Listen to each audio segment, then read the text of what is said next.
Boa noite, caros advogados e advogadas. Eu falo aqui hoje especialmente com aqueles entusiastas e apaixonados pela advocacia trabalhista. Afinal de contas, hoje é a nossa noite nesse mês dos advogados. E saúdo-os na pessoa mais entusiasta de todas, a nossa presidente Vânia Queiroz, que gentilmente me cedeu esse espaço hoje, que era dela, advogada brilhante trabalhista que é. Bom, não dá para dizer que a nossa vida na advocacia trabalhista está sem emoção. A reforma trabalhista trouxe diversas alterações e com afetação bem contundente em relação à questão processual. Porque ela veio para mudar as regras do jogo, aquelas regras que nós estávamos habituados ao longo aí da nossa evolução na profissão. E hoje a gente trabalha com muita insegurança, muita incerteza jurídica. Aliás, o que é natural quando chega nova legislação. Até toda essa matéria ser sedimentada com uma uniformização aí da jurisprudência, a gente fica com a aplicação das regras do jogo, das regras processuais diferentes em cada unidade judiciária. Cada juiz enxerga de um jeito a legislação. Isso é temporário, evidentemente, as coisas tendem a se afunilar numa pacificação aí de entendimentos, mas, enquanto isso, a gente vai sofrendo. Quando eu falo nos cursos para novos advogados pela OAB, aliás, falo porque aprendi com meu amigo Mancini, eu sempre destaco que o advogado deve, com muita calma, estudar e compreender o direito do cliente. Ele tem chance e tempo para isso de forma a minimizar erro. Mas ele tem que conhecer previamente, decore e salteado todas as regras do jogo. Porque isso é imediato. Não dá para, durante uma audiência, você pegar o livrinho lá e ver o que tem que fazer. Consultar jurisprudência.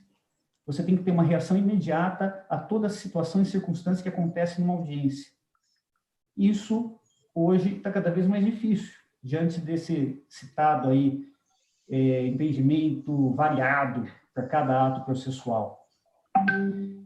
E é natural que essa segurança ainda tenha piorado com a pandemia. Além das chegadas de novas alterações legislativas, nós, advogados, aí ficamos sem nosso palco, sem nosso habitat, que é a sala de audiência. E é uma dicotomia, porque nós temos preocupação com a produção da prova, ao mesmo tempo que há necessidade de que os processos caminhem, porque nós não sabemos até quando vai isso, até quando a pandemia ficará no nosso retrovisor como parte da história. E essa é a ideia da nossa conversa, uma conversa informal, aliás, uma troca de ideias hoje, em mais um evento do mês do advogado. Identificar esses problemas, ou tentar identificar a maioria deles, os mais difíceis, os que causam maior dificuldade à advocacia, e pensar em soluções experimentadas para melhorar a nossa vida na advocacia trabalhista. E por que não a vida do jurisdicionado e do próprio juiz? Todos eles, todos os atores aí do processo buscam a rigidez, a segurança na aprovação da prova, a busca da verdade do réu, o desfecho do processo com a realização da justiça. E é com muita alegria e muita honra que eu divido essa noite com dois advogados de trincheira, forjados que são no melhor ambiente possível, que é a sala de audiência, ambos com quilometragens e quilometragens aí de audiências, e que poderão nos dar bastante luz e esclarecimento aí nesse estranho período que nós vivemos. Então, boa noite aos nossos conselheiros Ana Paula e João Garla. E Ana, vamos começar contigo. Quais são as boas novas aí da Justiça do Trabalho, se há que são boas? Boa noite a todos. Primeiramente, queria agradecer o convite e dizer que me sinto honrada de participar aqui desse seleto grupo que tem a missão de dizer como é que está a advocacia em tempos de pandemia. Eu achei interessante esse tema, especialmente porque nós, dentre muitas outras profissões, não paramos.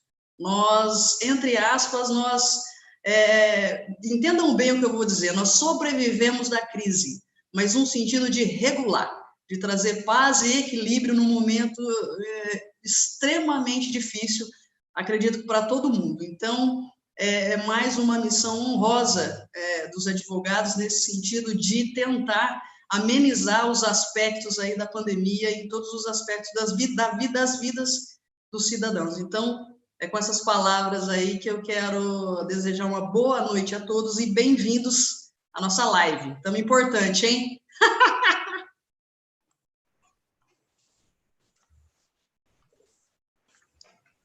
Marinho, sem áudio, seu. O áudio, Mário. Boa.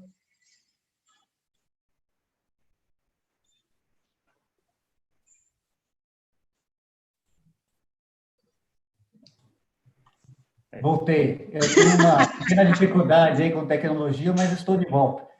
Meu amigo João, diga lá. Acho que esse grupo escolheram a dedo os campeões da dificuldade com tecnologia, né? Justo. Bom, boa noite. Boa noite, doutor Mário. Boa noite, doutora Ana Paula. Boa noite aos colegas que nos assistem. É um prazer dividir essa tela com vocês essa noite. Fiquei muito feliz com o convite e espero atender a expectativa aí para tratarmos do tema que nos foi proposto, como a advocacia está lidando com a pandemia. Acredito que essa noite a gente deve abordar situações de aspecto pessoal, como concorrência desleal entre os advogados, publicidade, planejamento financeiro, e situações de natureza processual, decisões que determinam a exposição de informações pessoais dos advogados e dos atores do processo, a qualificação prévia de testemunha, obrigatoriedade de audiência online, decisões considerando o advogado intimado aí eternamente. Enfim, acho que esses serão os temas que a gente pode abordar essa noite e que atenderão aí ao que nos foi proposto. Muito bom. Tocando nesse assunto, acho que talvez aí a maior novidade de todas aí seja aí os atos processuais por telepresenciais, né? Talvez começando por aí a gente consiga aí ser um pouco producente. Eu vi agora, à tarde, uma informação do CNJ de que a pandemia trouxe a força dos atos telepresenciais, mas que esses atos, essas audiências vieram para ficar, né? Que eles, terminando a pandemia, eles gostariam que ficassem aí esses atos que eles acham que são bons, que produzem aí com perfeição a produção da prova, os atos processuais necessários para o desfecho do processo, que é o que se busca. A advocacia, em várias reuniões, teve isso com preocupação, não é? Porque a gente tem a questão não só da incomunicabilidade da testemunha, há aí previsões que a testemunha seja ouvida sozinha na casa dela ou no escritório do advogado. Isso, eu tenho uma preocupação, além da incomunicabilidade, que a gente não sabe, evidentemente, se há consulta, se há alguma instrução. Sempre, lógico, a gente tem que pensar que a regra é boa-fé, mas às vezes escapa disso e a gente não pode deixar a sorte do cliente na mão dessa exceção, né? Que mude o curso natural de um processo porque a prova não foi, e você não vai conseguir inquinar de nula uma prova dessa. Como que você vai fazer a demonstração de que essa testemunha, o depoimento está contaminado? Então, isso preocupa. Não há equipamento para fazer isso. A única hipótese que eu vejo e talvez não é a ideal, é a presença do depoente, seja parte, seja testemunha, no prédio da justiça. Porque a gente esquece que as pessoas de senso comum têm uma visão da justiça com algo austero, algo para se respeitar. E a pessoa ali no prédio da justiça, com aquela formalidade de instalação de uma audiência, na frente da figura do juiz, ela tende ao bem, digamos assim. Não que seja 100% certo isso, mas a tendência aí do bem humano, como a filosofia kantiana de Immanuel Kant propaga, eu acho que ali ela está num ambiente que ela se sente segura contra coações do seu depoimento, ela está no país da justiça, atrelado a um aspecto formal que para ela não é do dia a dia, o que pode intimidar a qualquer tentativa de escapar de dizer a verdade, né? E tem um controle das pessoas presentes, inclusive fora da sala de audiência. Então, eu vejo com preocupação essa situação. Eu vi um artigo muito interessante, mas muito interessante, da juíza Ana Paula, com a sensibilidade que é própria dela, né? E a perfeição técnica já conhecida. E ela diz o seguinte, que a audiência telepresencial ela seria possível numa situação de negócio processual, né? Que nós temos os negócios típicos lá, como o adiamento conjunto de audiência, do 362 do CPC, mas temos também os negócios não usuais. E um desses negócios processuais seria exatamente a audiência telepresencial. E ela disse que esse ato só pode acontecer após um ato inicial de saneamento entre os juízes e os advogados e que tenha uma vontade, uma reciprocidade aí entre todos os atores para que o ato seja considerado possível. Se os advogados justificarem, ou por questões técnicas, ou por suspeitas A ou B, na visão dela, como juíza, diretora e presidente do processo, o ato não pode acontecer. Né? É uma visão interessante. E outra visão interessante que eu queria colocar para vocês, além dessa questão, não só da formalidade do ato, né? Para a pessoa ter respeito pela justiça e não estar lá no sofá da casa dela depondo, onde ela vai estar mais segura de que nada vai acontecer com ela, ao vivo tem questão também da linguagem corporal, que às vezes engana. Você pode pegar uma testemunha que está com medo, mas está dizendo a verdade, e outra que está mentindo, mas está mais segura porque está acostumada ao dia a dia de uma audiência. Mas a linguagem corporal, o juiz que vai julgar, ter contato com o ser humano, tanto da empresa como o trabalhador, que é o ser humano que vai ter as consequências da decisão dele, eu acho importante. E por vídeo isso não acontece. Não acontece. Nem mesmo a aproximação das partes para acordo é muito difícil. Presencial é muito mais eficaz. Né? Então, são esses aspectos aí que eu queria colocar nesse primeiro ponto, que é da audiência telepresencial, e com um último, que também é um entendimento muito interessante de uma nossa conselheira da seccional, a Maíra Fonseca. Ela trata a audiência telepresencial como possibilidade desde que aconteça uma forma de negócio processual típico, ou seja, uma aplicação subvertida do artigo 362 da UCPC, onde os advogados de cada lado, ao invés de fazerem requerimento para adiar a audiência sem justificar motivo, eles possam fazer um requerimento conjunto para ter audiência, porque eles se conversaram e eles acham que a produção da prova será segura. Então, em relação a esse primeiro ponto aí, vocês que estão no dia a dia lá, Ana e João, né, fazendo audiência aí todos os dias praticamente lá, correndo vara por vara aqui na região, me digam aí o que vocês pensam disso. Vou eu, Carla? Posso eu? Vai lá. Bom, Mário, caros colegas, na prática, o que eu tenho percebido, o que eu tenho sentido, é que as audiências de conciliação, elas podem ser telepresenciais, sim. Tem funcionado, já participei de várias audiências e sai acordo, né? Agora, as audiências de instrução, eu não vejo como haver essa possibilidade. Primeiro porque o juiz, ele determina nos despachos de designação de audiência que a testemunha esteja em casa. Impossível, pelo próprio fato da simplicidade do reclamante. Primeiro que ele chegou para você desempregado, que ele acabou de perder o emprego. Como que você vai exigir dele que ele tenha um celular, ou um notebook, ou um tablet, ou um computador, e ainda com uma internet no mínimo 4G?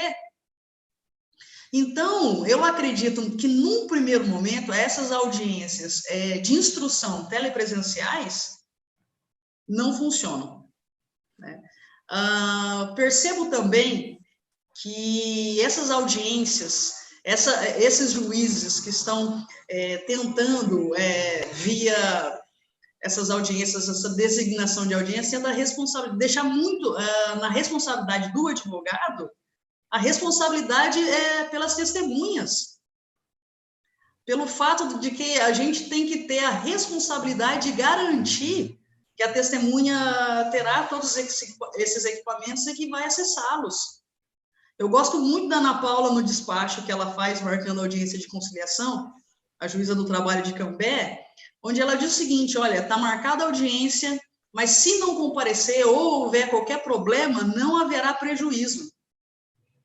Aí você descobre o seguinte, Mário e Garla, doutores, que vai muito da sensibilidade do juiz, né? Nós temos juízes extremamente sensíveis a essa crise que a gente está vivendo, onde o juiz, de cara, bom, não posso fazer audiência, intimo para apresentar defesa. Eu vou ganhar tempo. Aquilo que eu puder fazer para que o processo ande, eu vou fazer.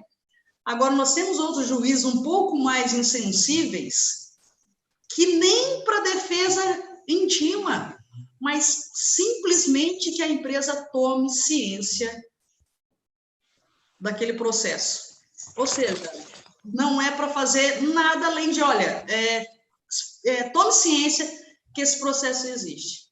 Então, o que nós percebemos é que, considerando a insensibilidade de alguns juízes, esse tormento que a gente tem vivido, causado pela pandemia, fica mais difícil ainda. Ou seja, pessoas que poderiam estar auxiliando na resolução de conflitos, porque, veja bem, com essa crise, né, tanto para o empregador, tanto quanto para o empregado, eles querem resolver. Muitos dos empregadores tomam algumas medidas drásticas, não porque queriam, né, foram pegos de surpresa. E eles poderiam e querem estar resolvendo essa questão na Justiça do Trabalho. E poderiam, se alguns juízes fossem mais sensíveis. Então, só concluindo a minha fala quanto à audiência, eu acredito que na audiência de conciliação há essa possibilidade.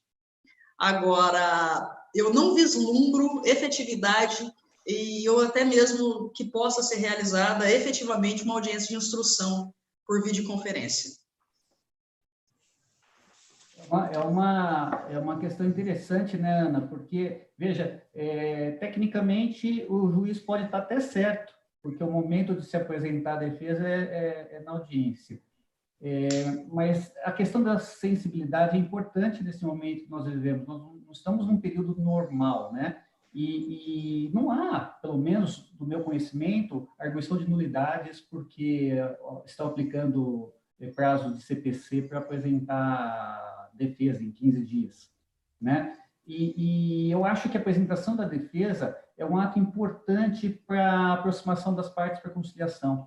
E daí os dois lados têm já a visão dos documentos que instruem o processo, das teses de lado a lado e sabe do seu risco. Então, para aproximar valores de proposta e pedido, eu acho que a presença da defesa no processo é muito interessante. Agora, essa questão aí do risco ser do advogado, ela é ilegal porque, do ponto de vista processual, quem dá a situação para tramitação do processo é o Estado, né? O Estado provém as partes para a formação do processo e tudo mais. Não cabe ao advogado capacitar a produção do ato, e sim a serventia. E até em ato aí, isso a gente tem que comentar também, o tribunal tem andado bem nesse sentido, né? Com o observatório, o Sérgio Murilo lá montou o observatório com participação da OAB e de outros órgãos, para deixar claro quando serão ou não serão praticados atos presenciais, né? Agora nós estamos com a data provisória 15 de setembro, né? E um desses atos, o Sérgio Murilo, ele coloca, seguindo também o CNJ, que não é responsabilidade do advogado a instrumentalização do depoimento da testemunha, né? Que a testemunha vá ao seu escritório. Eu posso não querer que uma testemunha venha no meu escritório porque eu tenho medo do risco do Covid. Não sou obrigado que a testemunha venha no meu escritório. E também não sou obrigado a me cercar das certezas que a testemunha vai andar bem na casa dela lá e vai ter o equipamento ideal aí para a transmissão das informações no depoimento. Então, essas intimações aí, eu acho que tem um pouco de insensibilidade, mas também falta o entendimento, seguir o entendimento aí do tribunal. Não é isso, João? Na comissão nós temos estudado bastante essa matéria e me parece muito acertada e muito feliz as decisões aí da doutora Ana Paula, da doutora Patrícia, que tem despachado, inclusive dispensando a participação do autor da audiência inicial. Então, assim, com todos os colegas que a gente conversa, parece ser unânime que a audiência inicial por videoconferência, inclusive, é interessante, porque nós podemos fazer audiência em Cambé e em Rolândia, praticamente simultâneas, aqui do escritório em Londrina. Então, isso tem facilitado e tem contribuído para o trabalho do advogado. Então, para a audiência inicial, não me parece que há qualquer tipo de objeção dos advogados. Agora, em relação às audiências de instrução, essas sim, todo mundo tem levantado todas as questões aqui que vocês mesmos já levantaram, possibilidade de contaminação do depoimento, garantir conexão segura e estável, impossibilidade do advogado receber no escritório a parte e as testemunhas, ignorar a presença do ambiente físico, porque a parte ou testemunha, ingressando no ambiente virtual, não sabe quem é juiz, quem é o advogado da outra parte, quem é o preposto, fica completamente perdido e não entende a solenidade do ato. Então, essas questões realmente trazem aí a dificuldade para que a gente aceite isso e concorde com a audiência de instrução. Acho que 2 pontos, talvez, que não foram comentados e que merecem um pouquinho mais de atenção também, relacionado à possibilidade de transformar a exceção em regra. Tenho lido alguns artigos que dizem que não traria prejuízo às partes ou ao processo a realização de audiência de instrução em razão de cartas precatórias serem realizadas à distância e a parte tomar conhecimento do outro depoimento antes do depoimento ser tomado aqui no processo principal. Isso é uma exceção. Então, não é uma garantia de que o processo funcione dessa maneira. E você transformar a exceção em regra me parece extremamente perigoso. Você abre uma porta para que outras exceções também se tornem regra. Não sei se seria interessante a gente modificar o processo a esse ponto. E outra ferramenta da audiência de instrução, ou até mesmo audiência online aí, inicial, mas que também acho que precisaria ser um pouco melhor discutida, é a possibilidade do juiz te colocar numa sala de espera, né?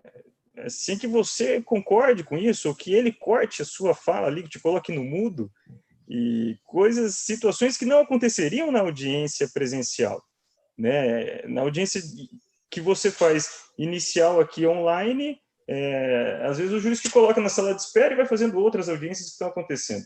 Se a gente está no fórum e eu tenho um processo contra aquela outra empresa, eu quero assistir a audiência, eu quero ver como é que vai se comportar naquele processo, para ter conhecimento do comportamento técnico, da estratégia da empresa, e agora online eu não posso mais ter acesso. Então, acho que esses pontos a gente precisa também dar um pouquinho mais de atenção e discutir um pouquinho mais sobre isso. Isso é interessante mesmo, porque fica a arbítrio só do administrador da sala quem fala, né? E o advogado, legalmente, pela Lei 8.966, fala quando acha que tem que falar, né? Tá na defesa do seu cliente, isso é questão de prerrogativa. E você não poder acompanhar um ato público, né? A gente tem participado aí de sessões no tribunal onde há uma limitação de número de pessoas na sala para assistir às sustentações. Então, às vezes, você está entrando para tentar fazer a sustentação porque está chegando o aprovamento do processo e você fica com medo de conseguir entrar ou não.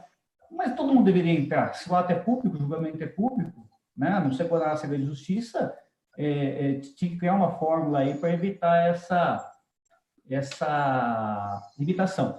Mas você tocou num ponto, às vezes a gente passa como refratários à tecnologia, né?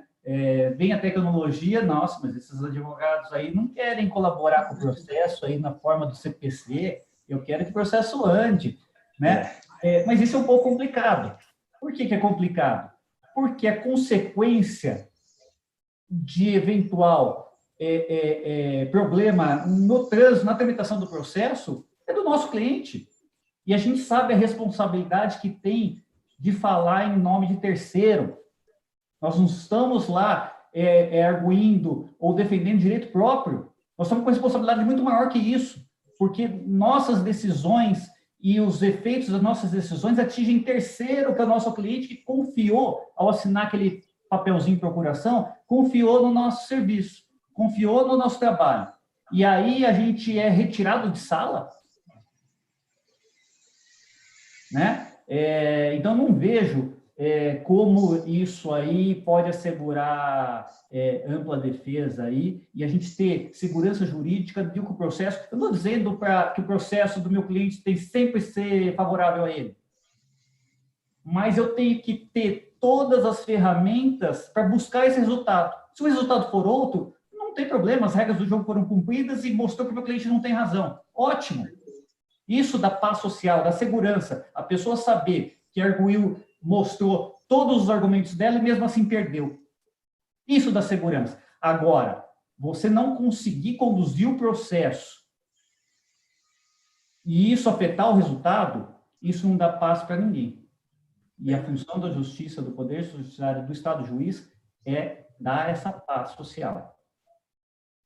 Eu estava pensando aqui num outro ponto, essa questão da audiência, aí alguém tem mais alguma coisa?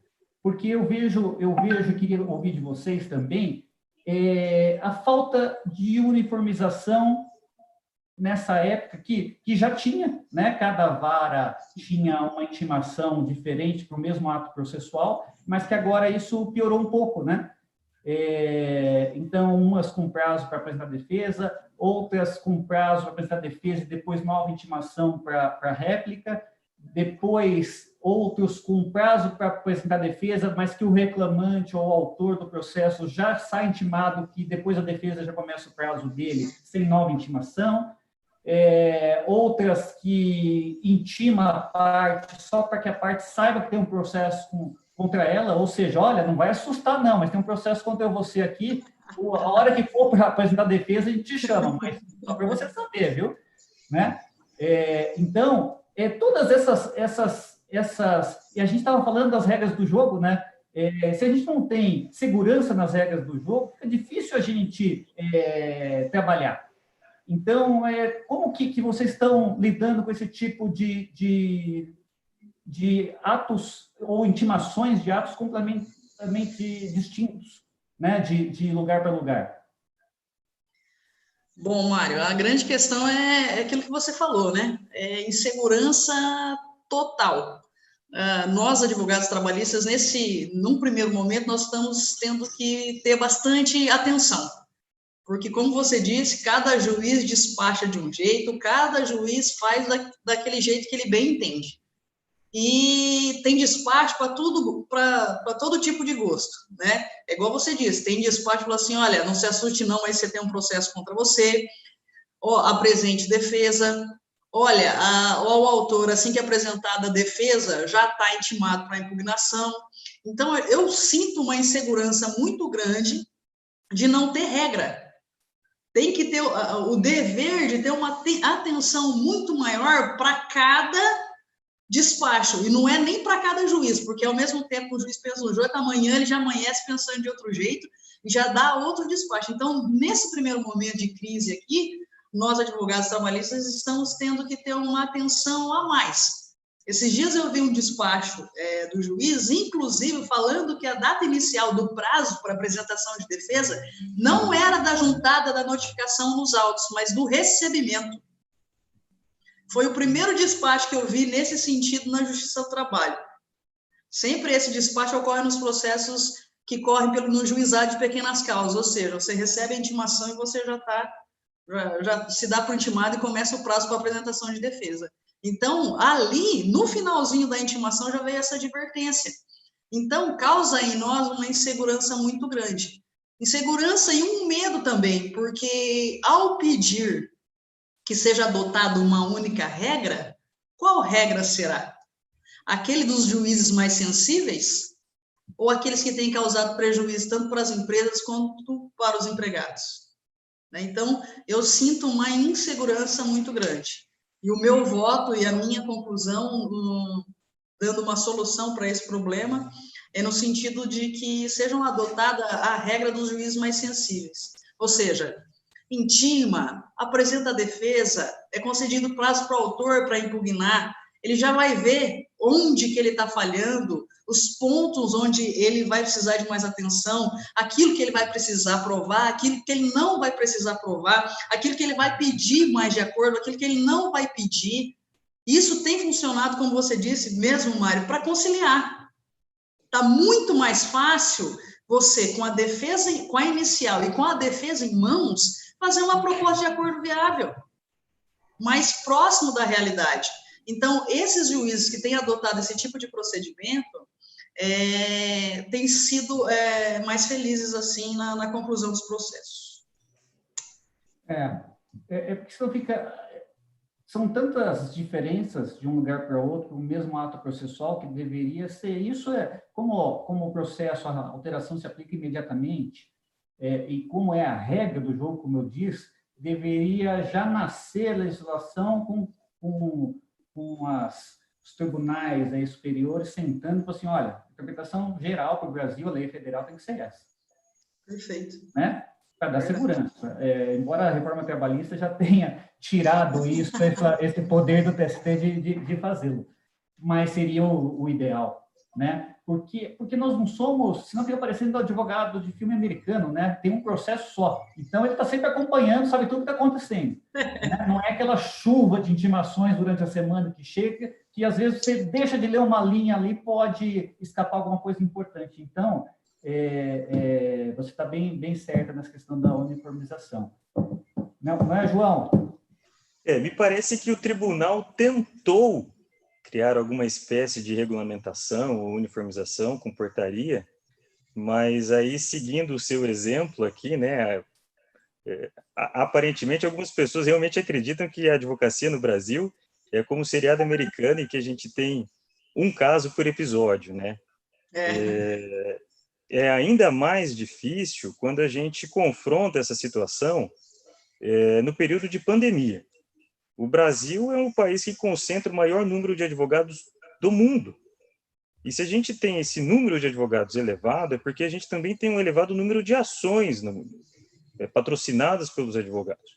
Então, não é possível que você fique olhando todos os seus processos diariamente, acompanhando qualquer movimentação, em atendimento a um despacho inicial que te considera eternamente intimado para o resto da ação. Isso, assim, é espantoso, é assustador você trabalhar com um despacho recebendo a reclamação e dizendo que dali para frente você precisa acompanhar o processo, que você já está automaticamente intimado para todos os atos processuais. Isso fere, inclusive, a portaria do próprio tribunal, que tenta regulamentar esse período de pandemia em que o nosso rito processual, que já estava um pouquinho bagunçado, foi ainda mais modificado, né? Então, essa é uma grande dificuldade, esse é um grande problema que tem surgido, não só com essas decisões que consideram os advogados automaticamente intimados, como outras decisões que você mesmo comentou, Mário, a respeito da informação. Olha, existe um processo, quando voltar, você se defende, né? São situações que não são revestidas de qualquer sensibilidade de quem profere um tipo de decisão dessa. É uma coisa realmente assustadora.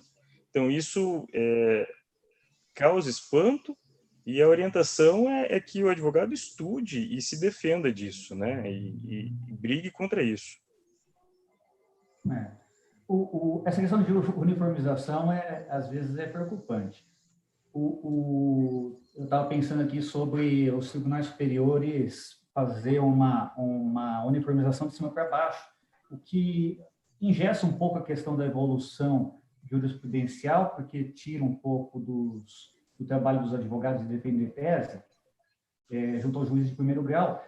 Mas o TCT, quando foi fazer a uniformização por conta do CPC de 2015, ele baixou uma instrução normativa número 39, alguma coisa aí, em 2016.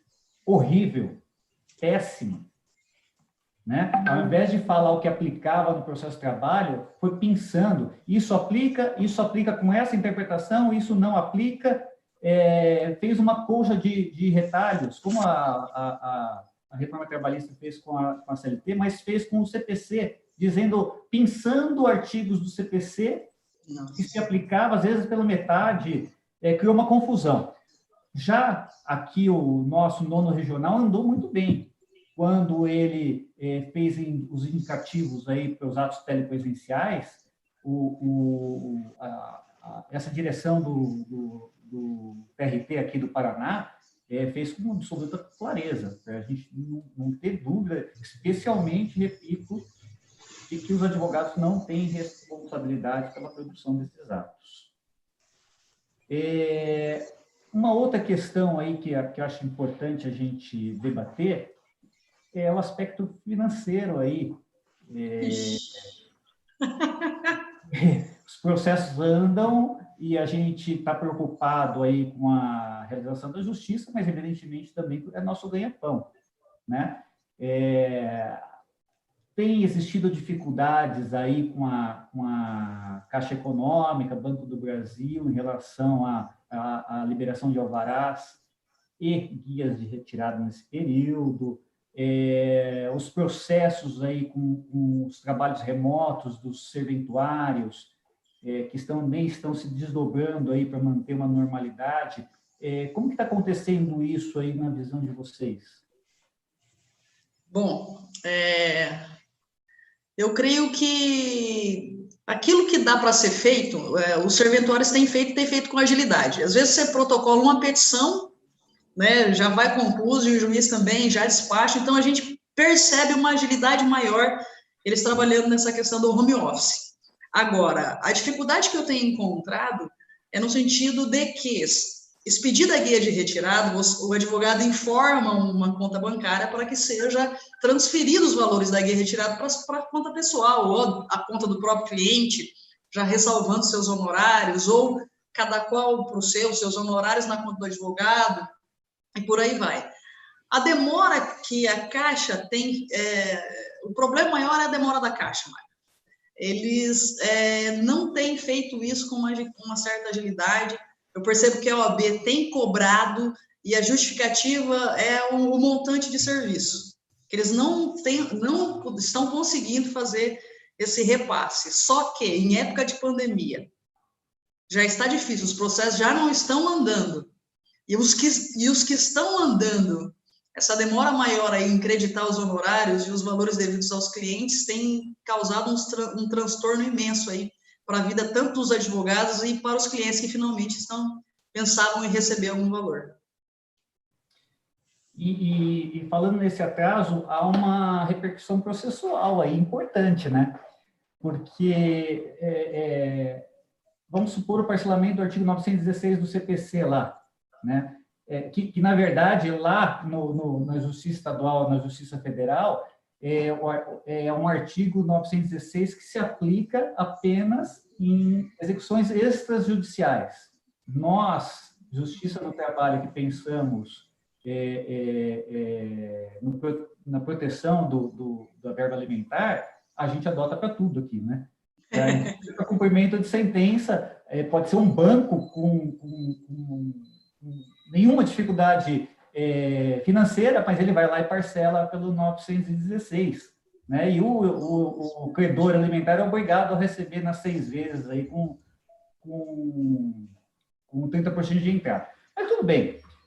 Mas a questão é que já está nessa instrução normativa aí que eu falei, é isso, né? O TST fala assim, isso aqui eu vou trazer para esse trabalho. Posso aproveitar, né? Então, são as questões de pensar e aplicar da forma que isso também leva mais segurança. Mas eu queria dizer o seguinte, a nossa sessão especializada aqui do tribunal, agora nessa semana que passou, ela definiu como entendimento pacificado no nono regional, em especial na sessão especializada que tem competência para julgamento dos recursos em fase de execução, de que o prazo do 884 lá da CLT para impugnação à sentença homologatória de cálculo de execução, na hipótese de ter sido deferido o parcelamento do 916 do CPC para o devedor, o que pressupõe que ele concordou com a conta, ou seja, não vai impugnar, mas que o exequente ele teria esse prazo contados de 5 dias a partir do pagamento da última parcela. Tá? Isso traz primeiro uma segurança, porque às vezes as liberações dos valores completam o crédito antes da 6ª parcela, quando o juiz dá preferência ao pagamento ao credor alimentício e recolhimentos fiscais e previdenciários para o final, para as últimas parcelas. Né? Então, a gente fica uma pequena dúvida lá de quando começaria esse prazo de 5 dias para a impugnação da sentença homologatória de cálculo de liquidação. Mas outra é esse delay aí da Caixa Econômica do Banco do Brasil.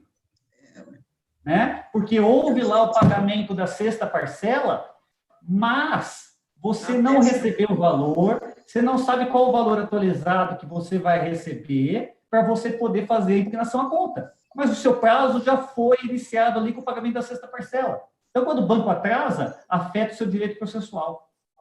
E daí, de novo, como escapa a regra, nós vamos precisar da sensibilidade do juiz para ler a sua justificativa de intempestividade e falar assim, é verdade, ele não sabia quando ele ia liberar. Né? Então, isso é importante também e que a gente use, nessas situações, um serviço da OAB implementada pela nossa seccional, pelo Dr. Cássio e pela doutora Vânia aqui em subseção, o SOS Alvará. Está atrasando, avisa aos canais da OAB, lá no site tem o SOS Alvará, porque aí a OAB vai atrás da instituição bancária para ver o que está acontecendo. Então, é um instrumento, viu, João, importante aí para a divulgação, esse SOS Alvará. Legal. Parece que a pandemia trouxe uma evidência para a gente, né? Nós somos reféns de um sistema que não funciona como deveria funcionar. Que vários colegas aqui e conhecidos passaram dificuldade para sacar as guias que foram emitidas, né? Isso é óbvio, todo mundo sofreu com isso, eu passei por isso, a doutora Ana Paula também teve essa dificuldade. E isso parece ser ainda mais grave agora na Justiça do Trabalho, né? Porque o crédito tem natureza de alimento, então possui urgência de satisfação para o cliente e para o advogado. Por isso precisaria de uma atenção diferenciada para as guias emitidas na Justiça do Trabalho. Penso eu que a gente precisaria dar um pouquinho mais de atenção para a Justiça do Trabalho. De qualquer maneira, falando em planejamento financeiro, também tem aquele serviço da Caixa de Assistência dos Advogados da OAB Paraná. É um programa de benefício para a advocacia paranaense que oferece ticket de alimentação, máscara de prevenção, auxílio estatutário, emergencial e outros projetos de saúde física e mental. E esses benefícios podem ser conferidos, inclusive, no site da própria Caixa, né? E que foram bastante requisitados nesse período agora de pandemia. Então, fica a sugestão para os colegas que estão enfrentando dificuldade com a pandemia, de que a Caixa de Assistência dos Advogados tem um programa para auxiliá-los e para ajudá-los a superar esse período, né?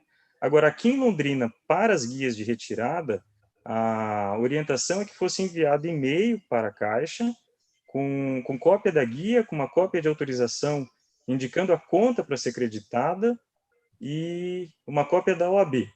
Já em relação às outras comarcas, a informação que nós conseguimos é que você poderia informar no próprio processo e que aí essas guias seriam creditadas na conta do advogado, na conta indicada, né, pelo advogado.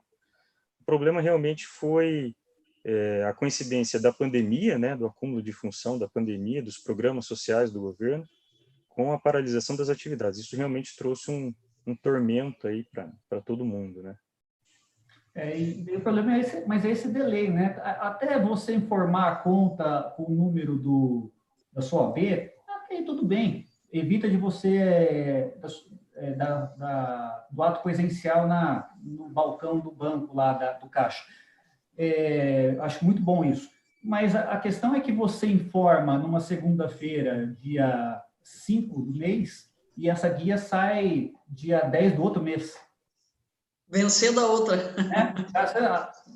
A tramitação dessa parte contábil interna do banco que não está boa, e daí a gente usa esse SOS ou alvará aí e conta depois na impugnação aí, justificando para o juiz que a guia não foi liberada a tempo. E é importante também, já que há essa dificuldade de levantamento de guias, obtenção de receita, os processos com fechamento ou conciliação diminuiu o número em razão da falta de contato entre os advogados e a mediação presencial do juiz, nós temos que pensar muito sobre o planejamento financeiro nosso, profissional, né? Realização de um caixinha, tentar apurar um caixa para esse período aí de dificuldade. Então, isso é importante aí que se faça, né? É verdade, eu te cortei? Não? Isso é importante. Essa pandemia, acho que veio para mostrar para a gente que a gente tem que estar mais preparado. Alguns colegas sobreviviam cada mês vivendo sua realidade, dependendo do próprio serviço realizado naquele mês. E, de repente, veio essa pandemia e, para piorar, eu queria levantar uma questão muito, assim, é uma infelicidade, porque algumas empresas têm usado a questão da pandemia para atrasar no pagamento de acordos, e a gente percebe que eles vêm utilizando dessa questão da pandemia porque são empresas que nem sofreram com a pandemia propriamente dita.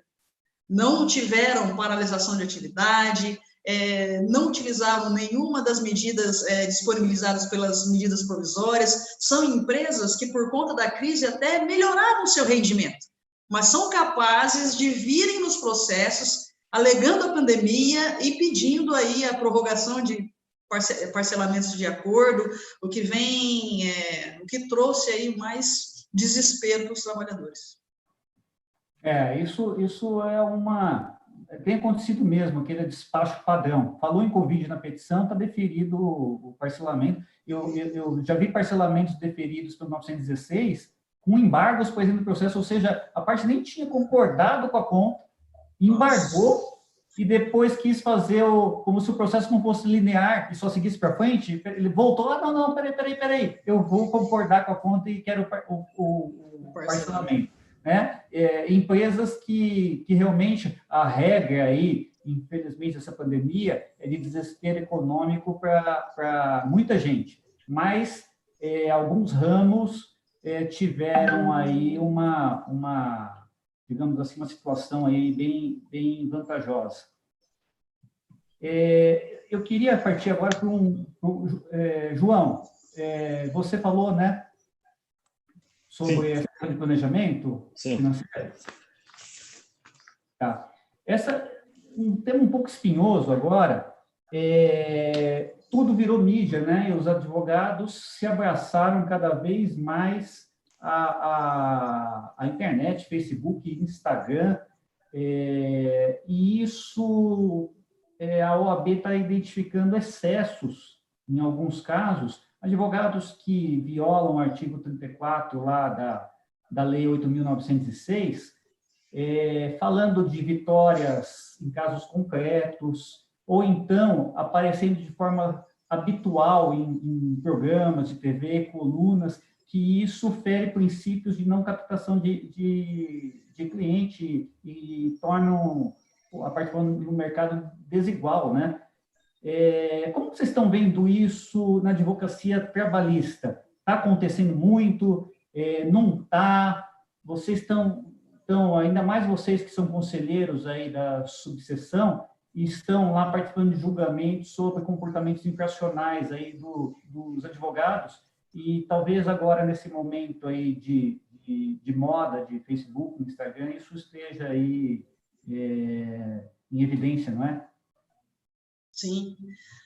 Então, Mário, o que a gente percebe é que bateu o desespero e alguns colegas utilizam dessas mídias sociais para fazer essa captação ilícita.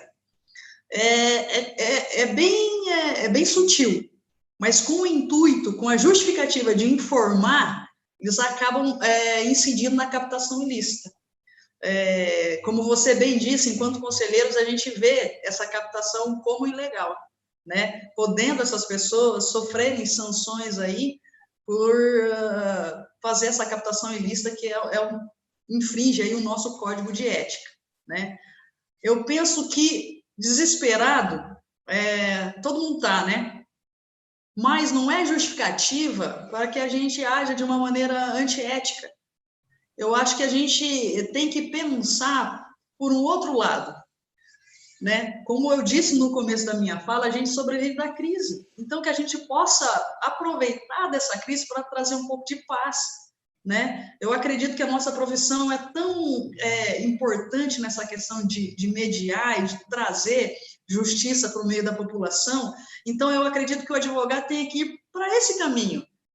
E não que ofenda o código de ética, né? Não precisa disso.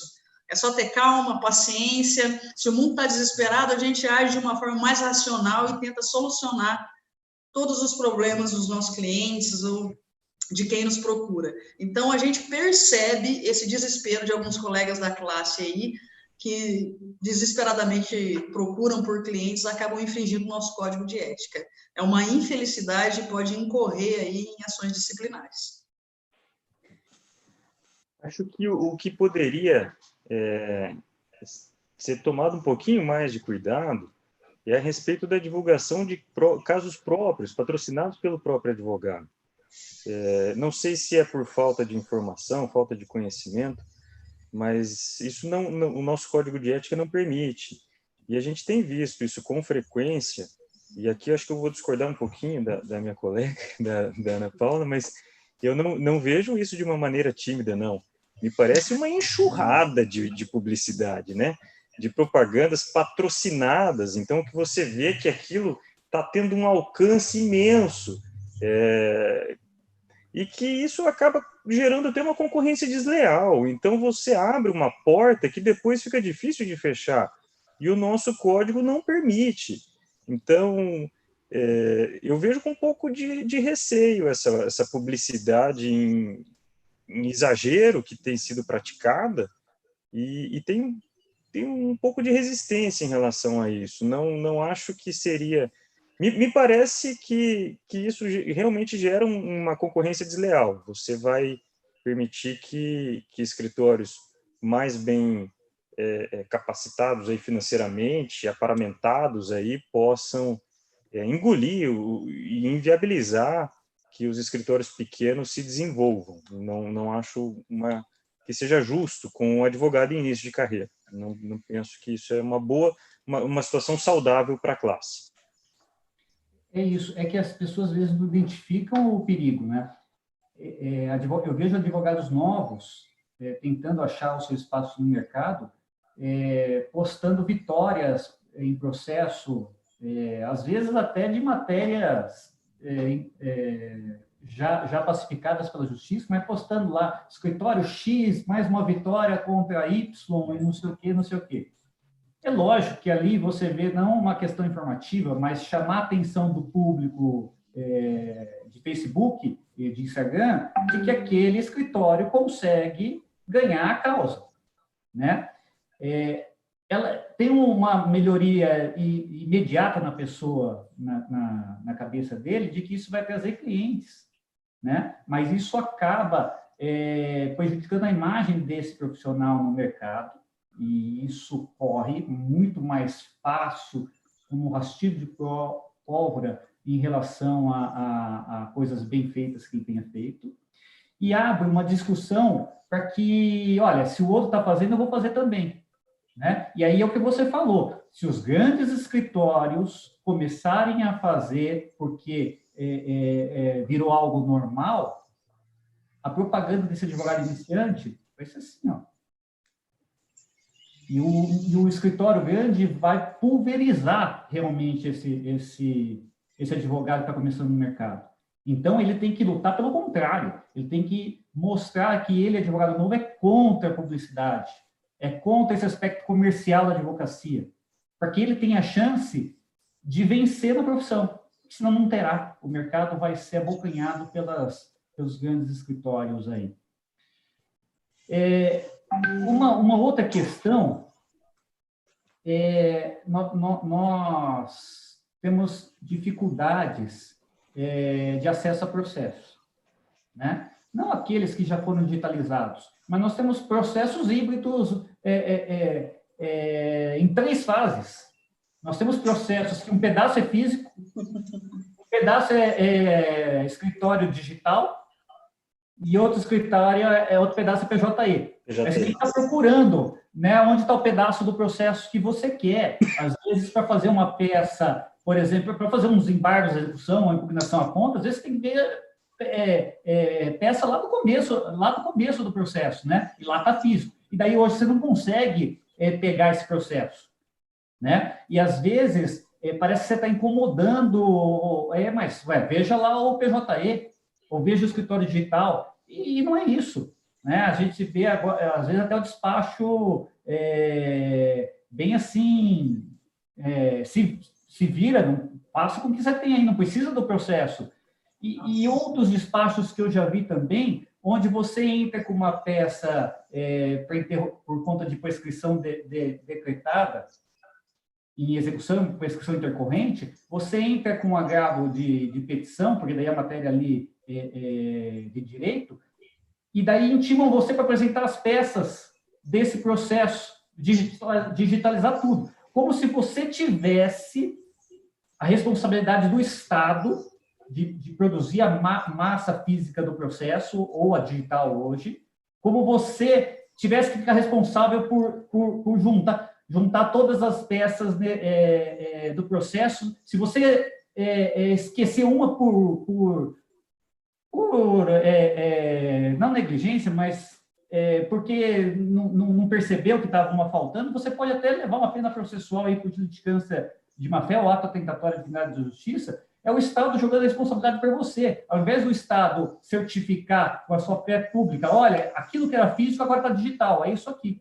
Nem na época da formação do instrumento em agravo você tinha isso, porque facultava até a outra parte juntar peças, né? E se não eram as peças principais ou obrigatórias, o agravo nem era conhecido, né? Não tinha essa responsabilidade de você agora pegar um processo inteiro e fazer o papel do Poder Judiciário, que é te entregar. Olha, o nosso novo formato agora não é mais físico, não é mais escritório digital, é PJE. Então, eu estou te dando PJE agora. Não, empurram essa responsabilidade para a gente. Então, que vocês estão com essa dificuldade de acessar processo físico? O que vocês estão fazendo? Como que vocês estão lidando com isso? Bom, a gente tem que contar com o bom senso, né, dos serventuários, nesse sentido, poxa vida, disponibilizar num único meio o processo na sua integralidade. Mas, Mário, eu vou ser sincera que eles não veem esse pedido nosso com bons olhos, né? A gente acaba sendo aquele advogado chato que está pedindo para ele fazer o serviço dele. Eu acho que aos poucos, o que tem acontecido é uma transferência de obrigações, né? Nós passamos a incluir no sistema dados que a gente não era obrigado a pôr. Antigamente, a gente chegava com a petição inicial impressa e entregava no cartório distribuidor. Hoje, não. Hoje, a gente faz o papel de inserir no sistema as informações do processo, inclusive as matérias que serão discutidas, classificar os documentos, papel que não era obrigação do advogado, não competia a nós. Você entregava isso no cartório distribuidor e ele fazia a própria classificação. Não digo que isso trouxe um empecilho, um trabalho absurdo. Tudo bem, a gente faz, mas devagarzinho o que a gente sente é que, aos poucos, vai sendo transferido para os advogados obrigações que não competiam a eles. Isso me preocupa. A digitalização de processos. Isso não é competência do advogado.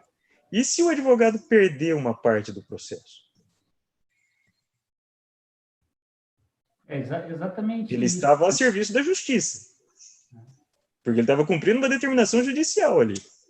A colaboração com a justiça serve para tudo agora, né, João?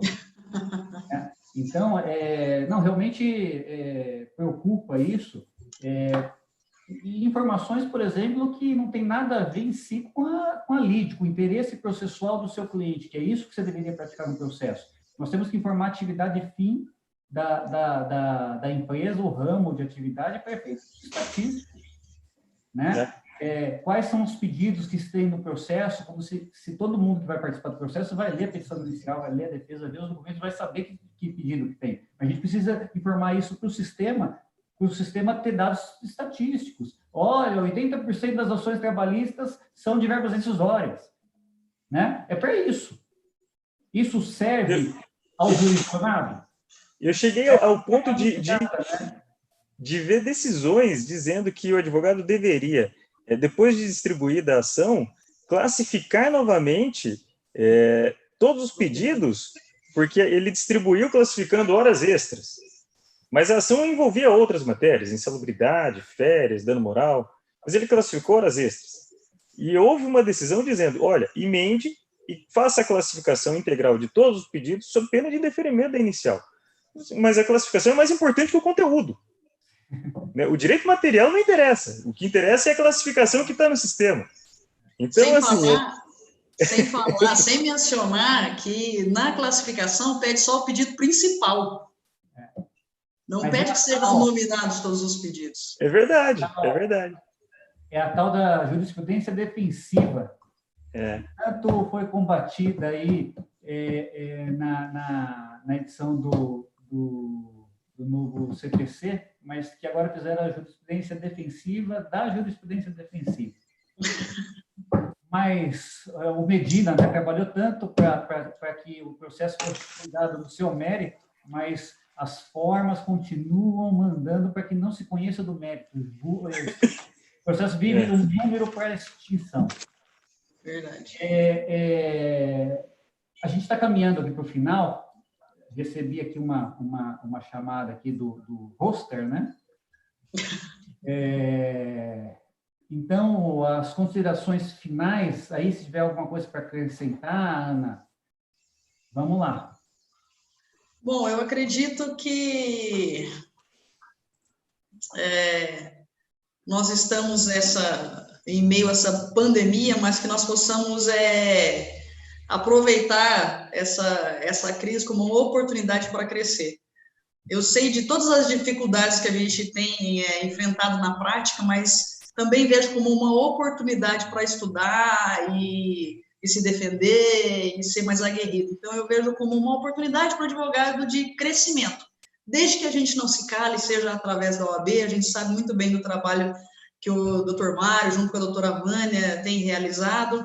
Então, o importante é que a gente não se cale e aproveite essa situação como trampolim para que a gente possa crescer cada dia mais, né? Se insurgindo contra as arbitrariedades e encarando a crise dessa maneira, para que a situação não se torne desesperadora, né? Concluindo a minha fala, Garla e Mário, eu gostaria de agradecer mais uma vez o convite.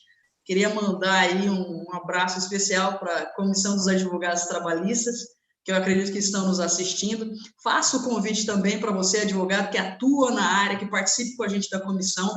Todas essas questões que a gente conversou aqui, a gente tem discutido e tem buscado solução, né? Porque uma das missões da comissão é a capacitação do próprio advogado, a contribuição para a sociedade e a classe como um todo. Então, fica aí o meu convite, o meu agradecimento por estar aqui e um abraço a todos. Obrigado pelo convite mais uma vez. João? Bom, enfrentando o tema como a advocacia está lidando com a pandemia. Eu penso que o advogado precisa utilizar as ferramentas disponíveis.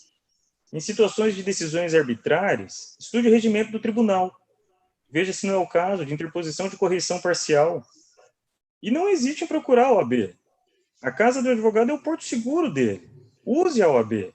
Agora há pouco, à tarde, eu recebi uma informação de uma liminar concedida em um mandato de segurança impetrado pela própria ordem, aqui do Paraná, a respeito de uma audiência de instrução online, em que a advogada havia informado no processo que as testemunhas não tinham acesso à internet e, ainda assim, a audiência de instrução foi mantida. Então, a OAB atuou em nome dessa advogada, em conjunto com esse advogado. Por isso, eu digo para vocês, se aproximem da OAB, usem a OAB, participem das comissões, participem da Comissão dos Advogados Trabalhistas de Londrina. As nossas reuniões são todas às segundas-feiras, às 18 horas, e estamos à disposição de toda a classe para atender todas as necessidades de todos os advogados. É um prazer estar com vocês essa noite. Muito obrigado pela atenção e pelo tempo. Muito legal mesmo. A gente nunca pode esquecer de que ou da importância da contribuição social da advocacia. Não tem profissão que tem contribuição melhor. Nós somos aí o anteparo, o último véu de proteção entre o cidadão e o arbítrio do Estado. Então, a gente não pode mitigar direitos.